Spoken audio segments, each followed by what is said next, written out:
இந்த சட்டசபை நிகழ்வுகளை பத்தி பேசுறதுக்கு முன்னாடி நான் ஒருத்தரை பத்தி பேசி ஆகணுங்க. வேற யாருமே இல்ல, நம்முடைய மாண்புமிகு உறுப்பினர் பிரேமலதா விஜயகாந்த். ஏன்னா அவங்க திமுகவோட கூட்டணி சேர்ந்த உடனே பார்த்தீங்கன்னா நிறைய பேர், ஏன் திமுகல இருக்கிறவங்கள என்ன பண்ணாங்க, எதுக்கு நீங்களுக்கு 10 சீட்டு கொடுத்தீங்க, இவங்க பாத்தீங்கன்னா ஒருவேளை திமுக தோச்சுன்னா கண்டிப்பா போயிடுவாங்க அப்படின்னு சொன்னாங்க. ஆனா அவங்க பாத்தீங்கன்னா அவங்க பிரச்சாரமே பயங்கரமா இருந்துச்சு. அதாவது எப்படி சொல்றேன்னா, ஒரு நாள் ஃபுல்லா பிரச்சாரம் பண்ணாங்க. இது நிறைய பேர் பார்த்திருப்பாங்க, நிறைய பேர் பார்த்துட்டு பாராட்டினாங்க. அதுக்கப்புறம் தோத்துற பிறப்புக்கு என்ன சொன்னாங்கன்னா, கண்டிப்பா பாரு இவங்க கண்டிப்பா விஜய் கூட கூட்டணி வச்சு சேர்ந்துருவாங்க அப்படின்னு சொல்லிட்டோம். எப்போ சொன்னாங்க.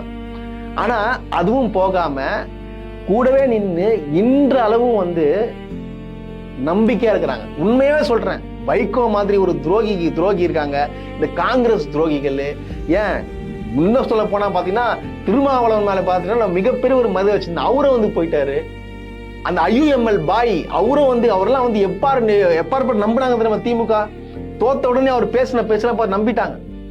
அப்படி இருக்கச்ச பாத்தீங்கன்னா இன்னைக்கும் பாத்தீங்கன்னா அவங்க என்ன பண்ணிருக்காங்கன்னா, பிரேமலதா விஜயகாந்த் ஏஞ்சி நின்று, அதாவது இந்த சட்டசபையில ஒரு தலைவரை மறந்துட்டாங்க, ஆனா எந்திரிச்சு நின்று இந்தியாவின் பழமை மிக்க தலைவர், இந்த அவையில் 6 முறை முதலமைச்சராக அமர்ந்த கலைஞர் ஐயாவினுடைய நினைவு நாள், அந்த இரங்கல் செய்தியோட அவரையும் நாம் இன்றைக்கு நினைவு கூர்ந்திருந்தால் அவர் சார்ந்த கட்சிக்கு மட்டும் இல்லாமல் இந்த அவைக்கும் தமிழ்நாட்டுக்கும் ஒரு பெருமையாக, ஒரு சிறந்த உதாரணமா எடுத்துக்காட்டாக இருந்திருக்கும். இன்னைக்கு கலைஞர் மாபெரும் தலைவர் கலைஞருடைய நினைவு நாள். இன்னைக்கு அவர் நினைவு நாளை நினைவுட்டீங்கன்னா, சட்டசபையில பேசுனீங்கன்னா ரொம்ப நல்லா இருக்கும், எல்லாருக்கும் பெருமையா இருந்திருக்கும். ஏன்னா ஒரு மாபெரும் தலைவர் அப்படின்னு சொல்லிட்டு சட்டசபையில சொல்றாங்க.